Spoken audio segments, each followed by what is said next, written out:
भारत एकीकडे आर्थिक महासत्ता बनण्याकडे वाटचाल करत असल्याचं सत्ताधारी सांगत आहेत. दुसरीकडे देशभरात मोठ्या प्रमाणात रस्त्यांचे जाळे नितीन गडकरी यांनी निर्माण केले असे बोलले जाते. असं असताना गावखेड्यात अजूनही रस्त्यांची अवस्था प्रचंड बिकट आहे. जरासा पाऊस पडल्यानंतर सर्वत्र खड्डे जाणवतात. या खड्ड्यातून नागरिकांना मार्ग काढावा लागतो.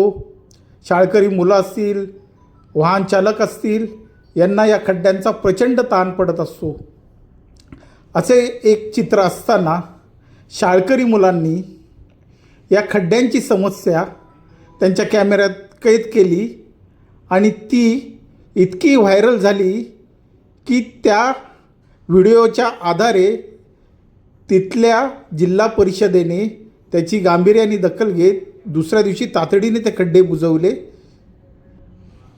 नमस्कार, आपल्या नवे शहरमध्ये आपले स्वागत आहे. मी आता आहे इथे पावसात आणि हा जो स्पॉट आहे हा 3-4 दिवसापासून प्रचंड राज्यभर देशभर गाजतोय. कोंडिवरी गाव आहे. याच गावातील या मुलींनी जो एक व्हिडिओ बनवला तो प्रचंड व्हायरल झालेला आहे आणि त्याच मुली इथे आहेत आता माझ्यासमोर. का तुम्हाला हे करावंसं वाटलं? आम्ही चाललेलो तर खूप खड्डे होते म्हणून आम्ही केला. आम्ही चाललेलो ना तर खूप सारे खड्डे होते मोठे मोठे. तर मग आम्ही असेच ब्लॉग वगैरे करत होतो. तर म्हणलो की या खड्ड्यांवरती पण करून टाकू एखादी व्हिडिओ. पण आम्ही अशीच मज्जा-मज्जामध्ये केली होती ती व्हिडिओ. ती व्हायरल कशी झाली ते आम्हाला माहीतच नाहीये. आमच्या याचा काही राजकारणात वगैरे जायचा कुठलाही संबंध नव्हता. आम्ही मजा-मस्तीमध्ये व्हिडिओ केले फक्त. काय तू काय सांगू शकशील अजून वेगळं वेगळं काय तुला जाणवलं याच्यात? वेगळं तर हे रस्ते अजूनपर्यंत ठीक नव्हते. खूप माणसांना त्रास वगैरे व्हायचा. आमच्या एका व्हिडिओमुळे हे ठीक झाले. तर खूप छान वाटतंय आम्हाला. माणसाने एखादी गोष्ट ठरवली की आपल्याला हे काही तर करायचंय, समाजात एक नवीन परिवर्तन घडवायचं असेल तर आपण काहीतरी कृती केली पाहिजे. तशीच कृती 2-3 दिवसापूर्वी या मुलींनी केली.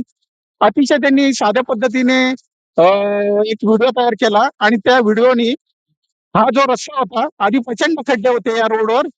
आता प्रशासन जागा झालं आणि त्यांनी तात्पुरती का होईना याच्यावर खडी टाकली.